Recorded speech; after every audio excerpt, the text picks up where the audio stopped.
그러니까 지금 저희가 첫 번째 본 구절은 성탄에 대해서 첫 번째 본 구절은 누가복음 1장 26절부터 38절에 나오는 마리아의 수태고지입니다. 제가 지난주 수요일 날 사실 이 성탄에 대한 얘기들을 많이 좀 해드렸어요. 그 창세기 하면서 예수님의 삶의 목적에 대해서 했는데 그 성탄에 대한 내용은 예수님 탄생에 대한 내용은 마태복음과 누가복음에만 있습니다. 마가복음하고 요한복음에는 없어요. 마가복음은 예수님이 성장하셔서 처음 시작하신 말씀부터 30세 돼서 사역 시작하신 부터 시작하고요. 요한복음은 태초에 말씀이 계시니라 이렇게 시작하기 때문에 예수님 태어나신 얘기는 마태복음과 누가복음만 있고, 그리고 마태복음에는 천사가 요셉만 방문하는 내용만 있습니다. 마리아 방문하는 내용은 없어요. 누가복음에는 거꾸로 요셉을 방문하는 내용은 없고 마리아를 방문하는 내용만 있습니다. 그래서 우리가 첫 번째 이제 마리아에게 주시는 수태고지에 대한 그 내용을 이렇게 보았습니다. 근데 우리가 이 중요한 것은 하나 무엇이냐면, 우리가 이 예수님 탄생과 예수님 삶에 대해서 얘기할 때 그 예수님의 삶은 창세기에 있는 인간의 죄에 대한 회복이라는 것이 예수님 삶의 큰 목적입니다. 하나님이 인간을 아름답고 완전하게 지으셨는데 그 인간이 타락했어요. 타락한 그 순간부터 하나님의 목적은 이 타락한 인간, 타락한 세계를 회복시키는 것이 하나님의 목적입니다. 그래서 구약 성경 전체가 하나님이 어떻게 이 세상을 회복시키려고 노력하시는가에 대한 내용이에요. 세상을 회복하시기 위해서 아브라함을 선택해 보시기도 하고, 모세를 보내셔서 내 백성을 만들기도 하시고, 그 백성을 통해서 또 다윗 왕을 통해서 선지자들을 통해서 이 회복을 이루어 보시려고 하는 겁니다. 그리고 회복이 잘 안 되지요. 그래서 이제 신약 시대에 와서 예수님을 통해서 아담이 지은 죄, 최초의 인류가 지은 죄를 다 회복시켜 주십니다. 그게 예수님의 삶이에요. 예수님의 삶을 보실 때 하나하나가 처음에 인간이 지은 죄가 어떻게 회복되었는가, 이걸 보는 게 참 재미있습니다. 이 처음에 인간이 지은 죄 중에 가장 큰 것은 뭡니까? 우리가 늘 얘기하지만 불순종입니다. 인간의 죄의 시작은 불순종이에요.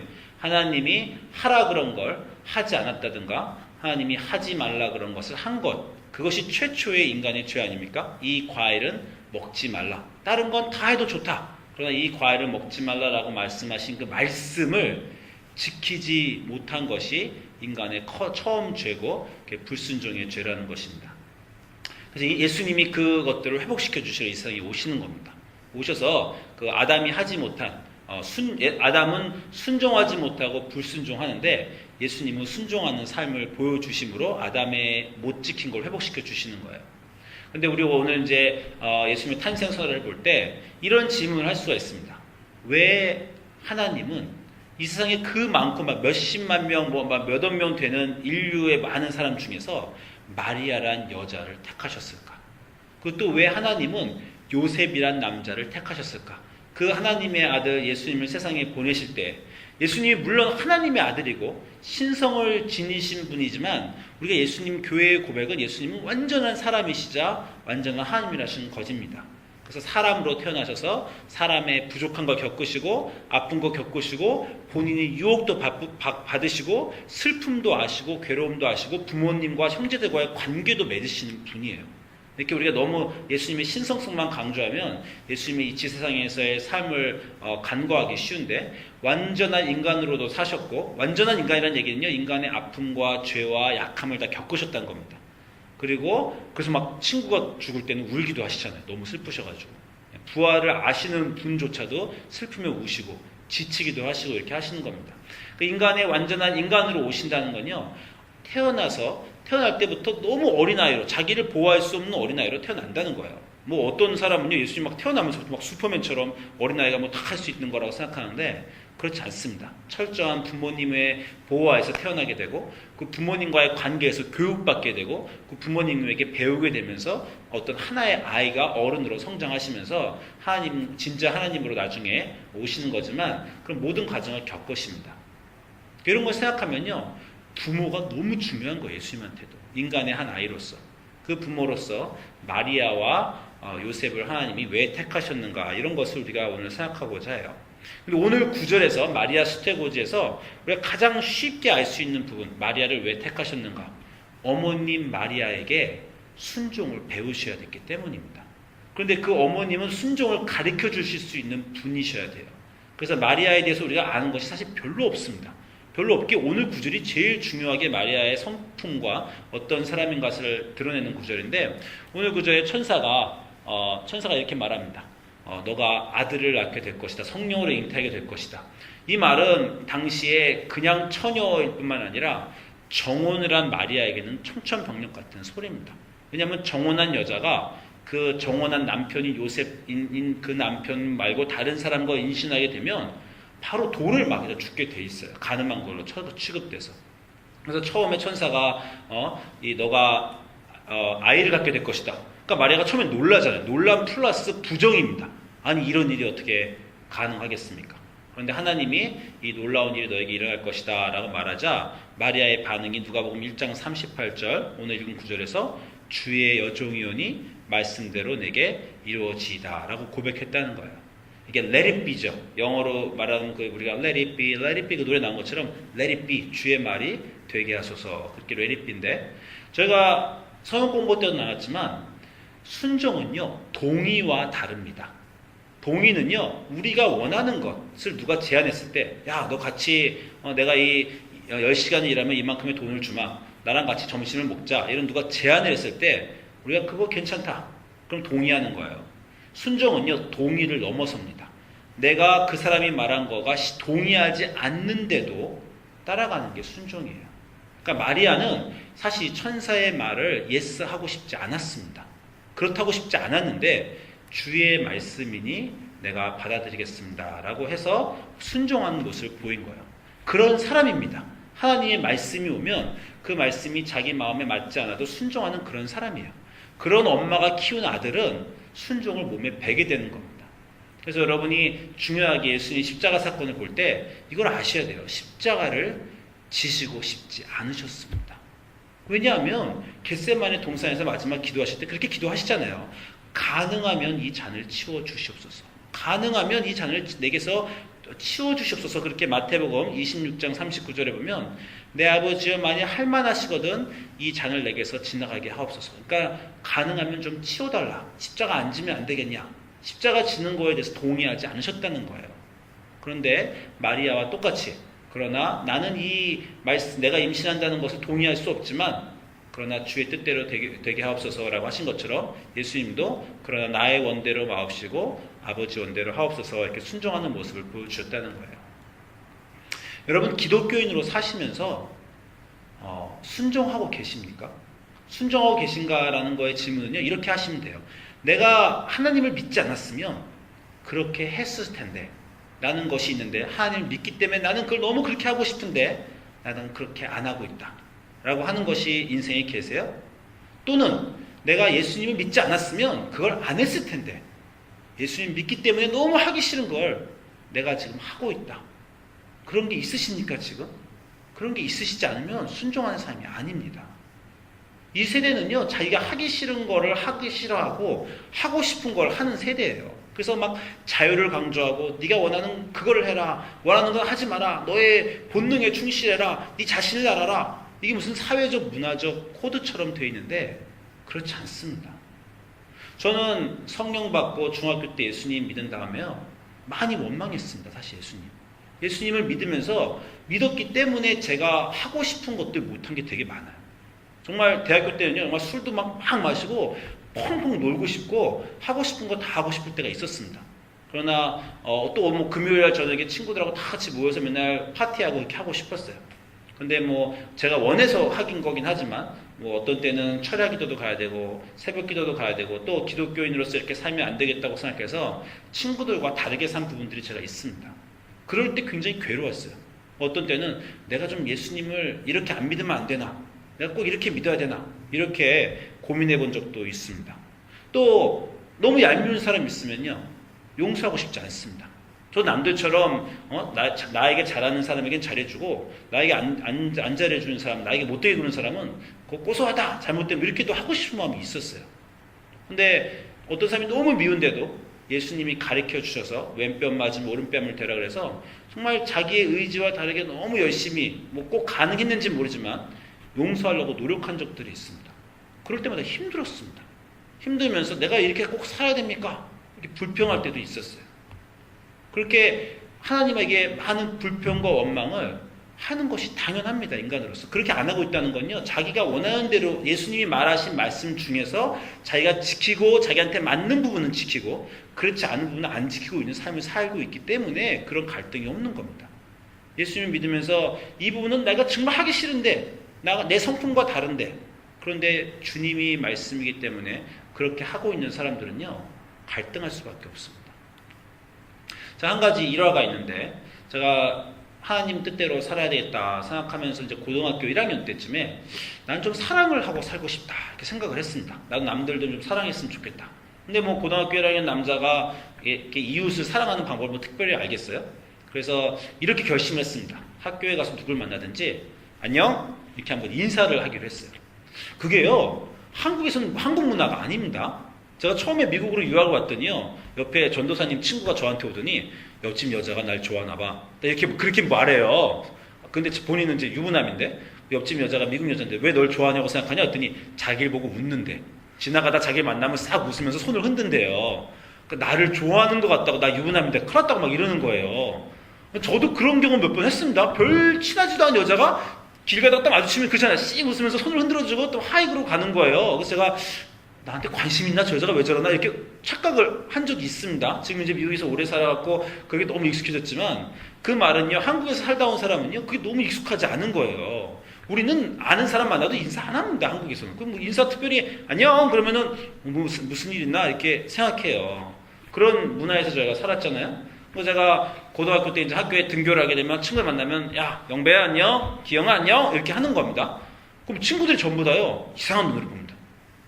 쟤 뭐야? 이런 뭐 말은 안 하지만 뭐 그냥 거의 90%, 뭐 99%는 대답도 안 하고요, 이상하게 한번 흘기고 제 오늘 이상한 거 지나갑니다. 거의 뭐 저한테 안녕했는데 안녕 그렇게 한 친구가 뭐 거의 없습니다. 자, 한 몇 달 했던 것 같아요. 한 달인가 두 달을 매일 등교하면서 친구들 말하고 안녕 안녕 이러고 다녔어요. 근데 무시와 이 멸시와 천대를 받았습니다. 그래서 어느 날 밤에 기도하러 갔는데 너무 이게 서러운 거예요, 진짜로. 서러워서 하나님에게 나 열심히 좀 사랑 좀 해보려고 안녕 안녕 하고 다니는데 아무도 나한테 대답을 안 합니다. 아, 이게 참 힘듭니다. 이거 못하겠습니다. 막 예배당에서 제가 펑펑 울었어요, 고등학교 1학년 때. 그 다음날 아침에 학교를 가는데 이 수업 시간에 체육 과목이 되면 이제 반에서 애들이 체육복을 입고 우르르 운동장 나가잖아요. 체육복을 입고 우르르 한 반에 60명이가 나가는데 한 30명에서 40명이 제가 이제 고개를 푹 숙이고 이제 난 안 나겠습니다. 안녕 안 하겠습니다. 그리고 고개를 숙이고 가고 있는데 갑자기 그 앞에 있는 애가 체육복을 막 하더니 죄송한 안녕 딱 이러는 거예요. 그러더니 60명 중에 30명이 안녕 안녕 안녕 그러면서 저한테 가는 거예요. 제가 그날 눈물을 막 눈물이 흘러요. 눈물이 흘러요. 야, 한 날 두 달 동안 안녕 안녕 했는데 아무도 안 받아주는데 이렇게 막 이제 안 하겠습니다 하고 불평했더니 이런 일이 생기는구나. 그래서 감동을 받은 적이 제가 있어요. 뭐 별일이 아니지만 뭐 제가 인생에서 처음으로 한번 노력해 본 겁니다. 내가 하고 싶지 않지만, 남들은 안 하지만 한번 예수님 말씀을 지키기 위해서 어떤 노력이라도 하고 싶어서 한 그런 것들이 있어요. 또 어떤 때는 가난한 사람들을 제가 찾아갈 때 좀 쑥스러워서 뭐 안 도와주고 싶은 게 아니라 저 길거리에 있는 저 사람한테 말을 걸 때 쑥스러워서 못 거는 그럴 때도 있었습니다. 그럴 때도 우리 주님이 말씀하시니까 말씀에 따라서 해봐야지. 그래서 하기 싫은 거를 한 적들이 있습니다. 지금도 하기 싫은데 하는 게 있습니다. 지금도 하고 싶은데 안 하는 게 있습니다. 너무 많지요, 사실. 그죠? 하고 싶은데 안 하는 거 있으시죠? 남들은 하잖아요, 그죠? 친구들은 하잖아요. 나는 예수님을 믿기 때문에 안 하기로 마음속에 결정하신 것들이 있습니다. 그게 사실은 내 본능을 거슬러 가는 거기 때문에 힘든 일입니다. 그러나 주님을 믿는 사람들은 순종의 삶을 사는 사람들입니다. 마리아도 그 삶을 살았어요. 예수님도 십자가 지시기 싫으셨는데 그 십자가를 지셨습니다. 그리고 예수님을 따라오는 모든 사람에게 나를 따라오려거든 쉽지 않다. 그렇게 영광스럽고 좋은 길이 아니다. 매일매일 너도 네 십자가 져야 나 따라온다. 하고 싶은 거 다 하고, 하고 싶은 것만 하고, 하기 싫은 거 안 하고, 그래서 날 따라올 수 없다. 이렇게 말씀을 하셨습니다. 그 마리아와 예수님의 그 순종을 우리가 오늘 성탄절에 배웠으면 좋겠습니다. 자, 우리 다 같이 일어나셔서 고요한 밤 거룩한 밤 109장 부르시겠습니다. 요셉이 마태복음 1장 18절부터 29절에 이제 예수님의 아버지 요셉의 그 꿈 해몽의 그 천사의 방문을 받으면서 그가 의로운 사람이고 드러내지 않고 가만히 끊고자라고 하였다는 건요. 이 사람이 이혼의 이유를 말하지 않았다는 겁니다. 그러니까 이혼을 이제 하려고 해요. 마리아한테. 그러니까 정말 자기가 사랑하는 여자고 정혼한 여자인데 임신을 했으니 얼마나 화가 나겠습니까? 그런데 이혼을 하려고 결정하면서 이유를 안 말했다고 해요. 근데 이 사람이 이혼을 하면서 이유를 안 말하면 어떤 일이 벌어지냐면 정혼을 했기 때문에 지금 일가 친척과 친구들과 모든 사람이 곧 결혼할 사이라는 걸 다 압니다. 근데 갑자기 남자가 일방적으로 나 결혼 안 할래 라고 취소해버리면요. 모든 사람들이 묻게 됩니다. 아니 당신 제정신입니까? 왜 이혼을 갑자기 하시려고 합니까? 라고 딱 말하게 되는 거예요. 그러면 요셉은요. 합당한 이혼의 이유를 말하지 않으면 욕을 먹게 됩니다. 사람들한테. 아니 그 여자가 당신과 정혼했는데 당신이 지금 끊으면 그 여자는 누구와 이제 결혼할 수 있단 말이요. 이렇게 한 여자의 인생을 망가뜨려도 돼요. 왜 이렇게 무책임한 사람인 줄 몰랐어. 아, 그 사람 그때까지 정말 괜찮은 사람인 줄 알았더니 별 볼 일 없고 못된 못쓸 사람이구만. 자기가 평생 쌓아온 그 명성을 다 잃게 되는 순간이에요. 근데 그러면 자기 명성을 지키기 위해서 이유를 말해주면 어떻게 됩니까? 아, 내가 아무 이유 없이 이혼하려는 것이 아니라 이 여자가 나 말고 딴 남자와 임신을 해버렸어. 그래서 내가 이혼을 하려고 하고 이렇게 말하면 됩니다. 근데 그렇게 되면 어떻게 돼요? 마리아는 돌에 맞아 죽게 됩니다. 그러니까 이 요셉이 여기서 하려고 한 건요. 남의 죄를 자기가 뒤집어 써주겠다라는 이런 의인의 모습을 드러낸 것입니다. 내가 그 여자의 잘못으로 이혼을 하지만 이혼을 하는 그 사유를 내가 뒤집어 쓰겠다라고 하는 것이 이 요셉이 의인이라는 것입니다. 말씀드렸지만 예수님의 삶은 또 이 남의 죄를 뒤집어 써주시는 그런 삶을 사셨어요. 그게 아까 말씀드렸지만 창세기에서 인간이 한 죄를 회복시켜 주시는 겁니다. 창세기 3장 12절 보면 하나님이 아담에게 너 왜 벌거벗음을 어떻게 알았느냐? 과일을 먹었느냐? 라고 물어보시니까 아담이 이렇게 대답하죠. 하나님이 주셔서 나와 함께 있게 하신 여자 그가 그 나무 열매를 내게 주므로 내게 먹었습니다. 이게 사실은 하나님이 아담에게 너 왜 과일을 먹었냐? 이렇게 말했을 때 아담이 죄송합니다. 이브도 먹고 뱀은 말했지만 모든 책임을 제가 다 떠맡겠습니다. 이브도 용서해 주시고 뱀도 아담이 이름을 준 생물 중에 하나입니다. 아담이 모든 이름에 생물을 주었기 때문에 내가 이름 준 내 뱀도 벌하지 마시고 이 모든 책임은 결국 다 제게 있습니다.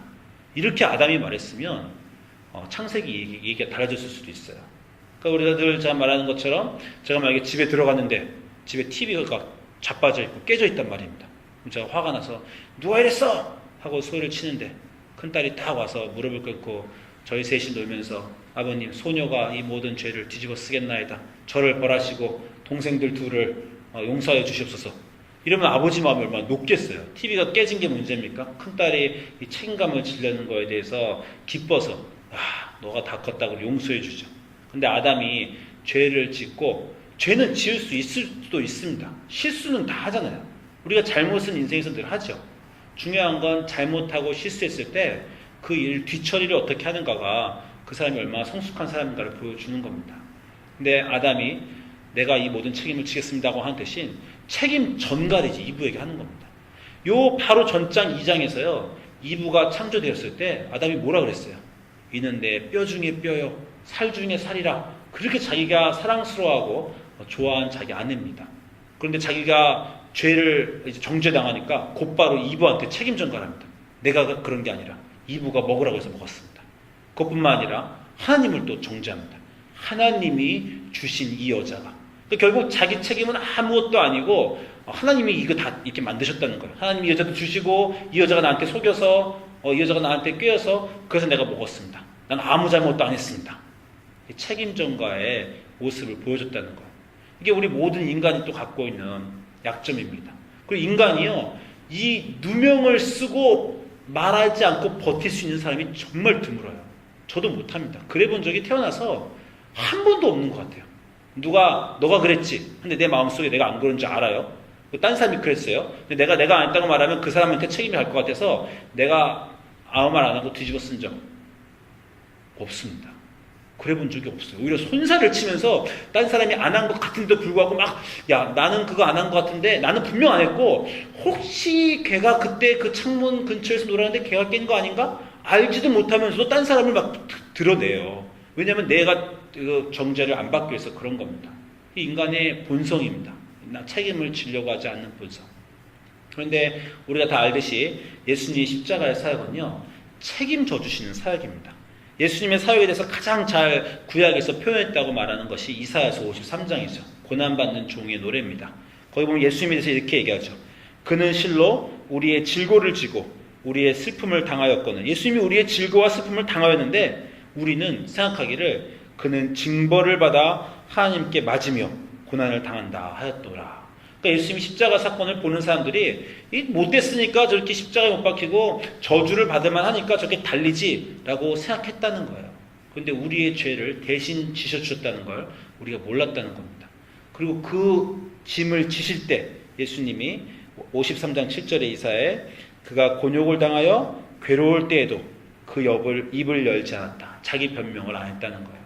너희들의 죄 때문에 내가 지금 달려있는 것이다 라고 너무 말하고 싶었는데 사람들이 너는 네 죄 때문에 달렸지 하고 옆에 강도가 말할 때도 아무 말씀도 안 하셨다는 겁니다. 아무 말씀도 안 했다는 건 긍정이라는 거예요. 어떤 사람이 비난할 때 가만히 있으면 너 말이 맞다라고 받아주는 겁니다. 사람들이 다 예수님을 비난할 때 그 죄를 다 받아주셨다는 거예요. 이 이사야서에 있는 구절을 로마서에서 사도 바울은 또 이렇게 얘기합니다. 로마서 5장 6절에 우리가 아직 연약할 때 기약대로 그리스도께서 경건하지 않은 자를 위하여 죽으셨도다.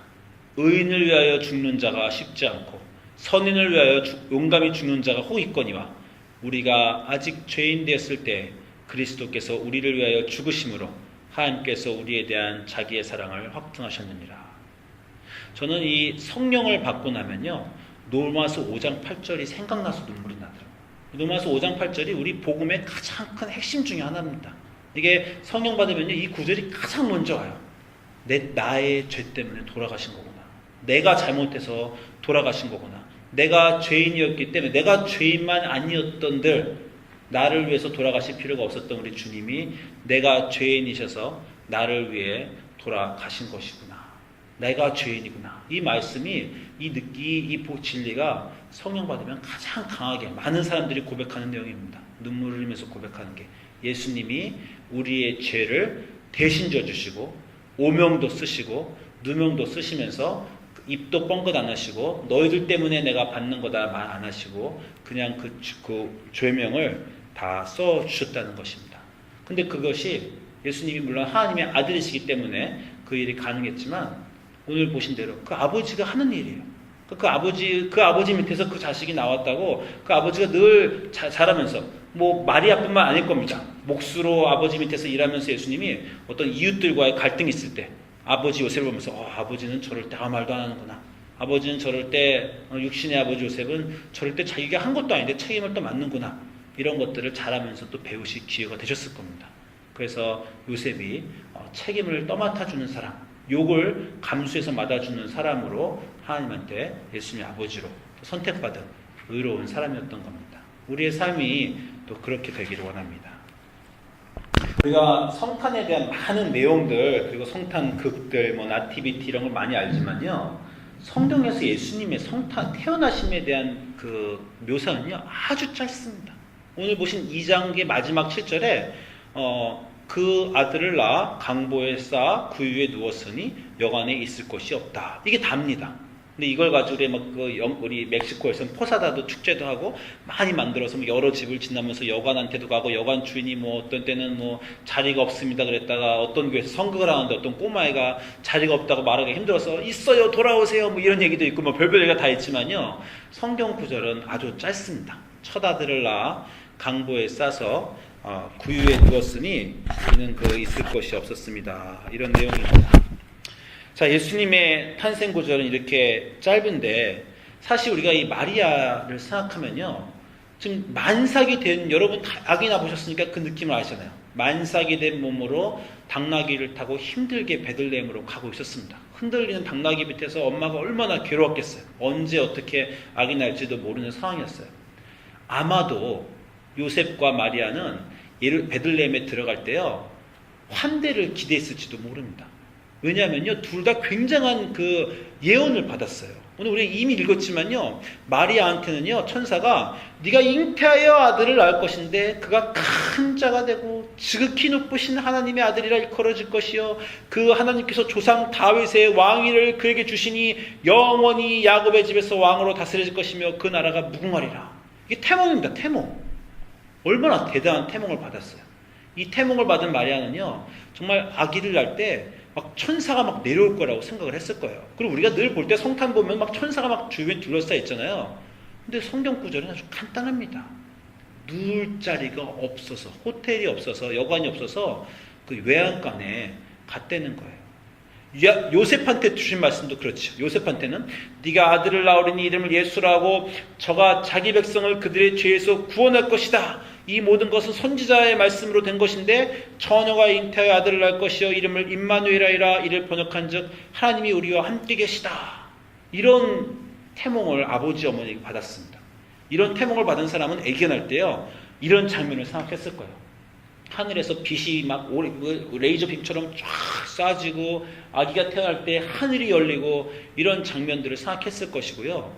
그리고 우리가 늘 성탄 때 이런 장면을 생각합니다. 근데 2장 7절에 의한 구절은요, 사실 참 아주 건조하고 참 그냥 오히려 아주 비천합니다. 굳이 보자면 거기 태산할 때 같아서 아들을 낳아 강보에 누웠는데, 여러분 외양간이 어떤 곳인지 아시잖아요. 아시죠? 3m, 5m 전부터 냄새가 나서 못 가는 게 외양간 아닙니까?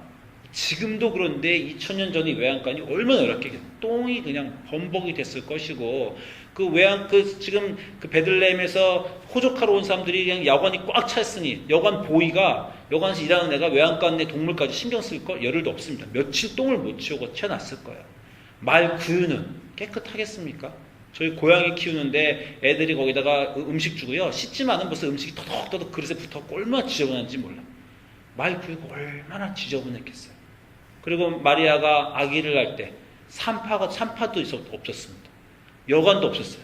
아니 여자가 아기는 낳으려고 그러고 진통은 오는데 춥고 갈 곳이 없고 정말 쫓겨서 이 더러운 냄새나는 거 정말 구역질도 났을 겁니다. 아기 나면서. 산파도 없이 남자가 아기들 받아본 적도 없는 처음 천다들 받은 남자가 어떻게 될지도 모르는 참 비천한 상태에서 아기를 낳은 것이에요. 마리아 마음속에 이런 생각이 들었을 겁니다. 내가 받은 해몽이 맞나? 아니 내가 진짜 하나님의 아들을 낳는 거 맞나? 아니 하나님이 자기의 아들을 할 때 호텔에 제일 좋은 정말 이 펜트하우스로 특급식으로 예약해줘야 되는 거 아닌가? 내가 딱 들어가면 베들레헴에서 호텔보이가 어서 오십시오. 여기 당신의 방을 위해 예약됐습니다. 하나님이 다 준비하셨습니다. 이렇게 해도 모자를 판이고, 왕들이 방을 준비해도 모자를 판인데 하나님이 그 태어날 아들을 위해서 방도 하나 준비 안 해놓으셨단 말인가? 이런 회의가 많이 들었을 것 같습니다. 여러분, 하나님을 믿고 의지하고 신앙생활 하시면서 하나님이 나에게 이렇게 해주시겠지라고 기대하신 적들이 있죠. 그대로 안 일어나셔서 마음 아프신 적이 있죠. 어제 다 아시겠지만 그 산호세 김덕수 목사님 장례식을 어제 치렀습니다. 돌아가신 건 지난주 토요일날 돌아가셨어요. 그 전에 한 달 전에 담도암 판정을 받으셨습니다. 제가 한 달 동안 이분이 살 거라고 생각했어요. 평생 하나님을 섬기신 목사님을 하나님이 그대로 버리실 리가 있겠는가? 찾아가서 목사님한테 사실 겁니다. 키모 포기하지 마시고 키모 받으십시오. 목사님 반드시 사십니다. 이렇게 제가 말씀도 하고 기도도 드렸어요. 그 딸이 원래 내년 봄에 결혼하기로 했는데 아버지가 아프셔서 담도암 받으셨으니까 아버님 돌아가실 것 같아서 지난주 토요일로 결혼식을 땡겨 잡았습니다. 목요일 밤부터 금요일부터 혼절하셔서 정신이 없으셨는데, 저는 그 목사님이 돌아가실 것 같다는 느낌이 든 다음엔 최소한 이렇게는 기도했어요. 따님 결혼식에 손잡고는 가게 해주십시오, 하나님. 본인도 너무 원하셨을 거예요. 정말 넘어갈 숨을 붙잡고 딸 결혼식은 가야지 하고 아마 버티셨을 겁니다. 딸 결혼식이 토요일 날 4시였는데 토요일 날 새벽 4시에 돌아가셨어요. 저 가슴이 너무 아팠습니다. 저만 아팠습니까? 모든 사람이 다 아팠죠. 이제 딸은요, 결혼 기념일마다 돌아가신 아빠를 기억해야 됩니다. 그잖아요. 결혼하는 당일날 아버님이 돌아가셨다는 거 아닙니까? 저 너무 답답한 거예요. 하면서 제가 원망도 했습니다. 아니, 정말 만약에 돌아가셔야 되면 그 하루 이틀을 컨트롤 안 해주십니까? 딸 결혼식 보고 축복해주고 일요일날 주일날 돌아가셨습니다. 얼마나 의미 있고 정말 마지막까지 따님을 위해 다 하시고 돌아가셨구나라고 안 하셨겠습니까? 아니면 그 전에 아주 일주일 전에 돌아가시든지 어떻게 버티고 버티시다가 딸 결혼하는 당일날 새벽에 돌아가셔서 정말 결혼식은 어떻게 치렀는지도 모르겠어요. 그날 딸이 어떤 마음으로. 그죠? 제가 많은 답답한 것과 불만이 있었어요. 그게 토요일 아침입니다. 그리고 지난주 토요일날 저희 교회는 포사다 예배를 드렸죠. 포사다 예배를 드리는데 그 라티노 우리 그룹이요 연극을 했습니다. 연극을 했는데 제 네 번째 동방박사의 연극을 했어요. 여러분 이 얘기 아시는지 모르지만 동방박사가 4명이 같이 예수님을 찾아가다가 3명은 먼저 가고 4번째 사람은 중간에 못 갔다는 거예요. 그래서 늦게 가서 늦게 간 이유도 가다가 어떤 가난한 사람을 도와주느라고 늦게 가니까 예수님이 이미 태어나셔 딴 데로 가신 거예요. 그 다음부터 30년 동안 이 4번째 동방박사는 예수님을 찾아다니는 겁니다. 자기가 준비한 선물을 드리기 위해서 찾아다니는데 이제 그 많은 얘기들이 있어요. 심지어 그 선한 사마리아인의 비유 있죠. 선한 사마리아인에 비면 그 지나가는 선한 사마리아인이 강도당한 사람을 구해주잖아요. 이 4번째 이 4번째 동방박사에게는 그 동방박사가 선한 사마리아인으로 나옵니다. 그러니까 예수님한테 줄 선물을 갖고 가다가 헤롯이 아기들을 다 죽이라는 명령을 받고 군사가 아기를 죽일 때 그 선물을 꺼내서 군사한테 뇌물 주고 아기와 엄마를 살리고 또 지나가다가 이 어떤 사람이 강도당하니까 그 사람을 호텔에 갖다 주고 그 자기가 예수님한테 드릴 선물을 또 꺼내서 갖다 주고 그 자기가 예수님한테 드린 선물을 하나하나 이 사람이 다 써버리는 거예요. 길거리에 30년 동안. 그러면서 늙어서 30년이 지난 다음에 이 연극에서 참 이 사람도 연극을 잘했어요. 감독이 이 연극에 저 사람이 눈물 거의 흘리면서 통회하는 장면이 있습니다. 주님, 내가 30년 전에 당신의 생일 선물을 가지고 이 여행을 시작했는데 그동안 한 사람 한 사람 이런 저 사람 만나서 다 소비하고 이제 다 썼습니다. 드릴 게 하나도 없습니다. 근데 인생을 회한하고 통회하고 실패했다고 생각하는 거예요. 자기 인생은. 자기 인생의 목표는 이 하나님에게 선물을 드리는 거였는데 그렇게 못했다는 거고 통회하면서 슬퍼하는 장면, 선물을 다 써버린 다음에 그런 장면이 연극에 있습니다. 근데 그때 이제 예수님의 목소리가 이제 들려주시는 거죠. 사실은 네가 그동안 다 나의 성일을 축하해 주었다. 네가 거기서 그 사람 돕고 저 사람 돕고 선물을 다 쓴 게 그렇게 한 것이다. 이제 이런 연극을 라틴어 그룹이 하는데 너무 많이 울었어요. 보면서. 왜냐면 그날 아침에 제가 너무 이렇게 화가 나고 원망스럽고 주님 이럴 수가 있습니까? 제 기도대로 기대대로 되지 않은 게 너무 섭섭한 거예요. 어떻게 그날 당일날 돌아가 이런 일도 있습니까? 하나님 왜 안 들어주십니까? 좀만 좀 조절 좀 해주시지. 근데 제가 그 연극을 보면서 이 4번째 동방박사 하는 그 기도를 연극 중에 들으면서 인생이라는 게 저럴 수도 있구나. 우리가 기대한 대로, 우리가 원하는 대로 그 원하고 기대한 것이 선하고 하나님을 위해서 하려고 어떤 것이었다 할지라도 저렇게 30년 동안을 안 될 수도 있구나. 30년 동안을 주님이 도대체 기도를 이렇게 안 들어주실 수가 있는가. 어떻게 가는 곳마다 예수님을 놓치나 이렇게 느껴질 수도 있겠구나. 인생이라는 것은 기대대로 되는 것이 아니구나. 선한 기대조차도 그렇구나. 그런 것을 제가 참 많이 느꼈습니다. 오히려 그래서 제가 참 위로를 받았어요. 그러나 그 뒤에는 그 기대대로 되지 않는 것 뒤에는 놀라우신 하나님의 뜻이 있구나 이런 생각을 하였습니다. 자, 아직도 우리 고 김독수 목사님의 죽으심과 돌아가심과 그 돌아가신 날짜의 시간과 그런 것에 대해서 제가 아직 그 신비를 다 풀지 못했어요. 그러나 마리아가 호텔을 잡지 못해서 여관에 방이 없어서 그 더럽고 추한 곳에서 정말 그렇게 힘들게 하나님의 아들을 낳으신 그 이유는 그때 마리아와 요셉은 몰랐지만 우리는 지금 압니다. 그 2000년 동안 그 높으신 분이 그 비천하고 낮은 곳에 태어나신 그 겸손함을 매 성탄 때마다 찬양한 것이 아닙니까? 그때 정말 빚을 받으면서 영광스럽게 정말 궁중궁궐에서 태어나셨으면 우리는 그 겸손하신 주님을 찬양할 수 없었을 거예요. 그러나 마리아와 요셉은 그 당시에 이해하지 못하고 힘들고 괴롭고 의심하고 원망하였겠지만 그 놀라운 하나님의 역사는 우리가 알지 못하는 그 순간의 뒤에 일어난다는 것입니다. 우리가 이 성탄의 이야기들을 보면서 이 수태고지와 요셉에게 드러난 해몽과 예수님의 그 태어나심을 보면서 그분의 삶이 우리에게 어떤 영향을 미치고 우리가 어떻게 살아야 되는가를 마음속에 묵상하시고 또 적용하시고 행동하시는 여러분 되기를 주님의 이름으로 소망합니다. 기도하시겠습니다.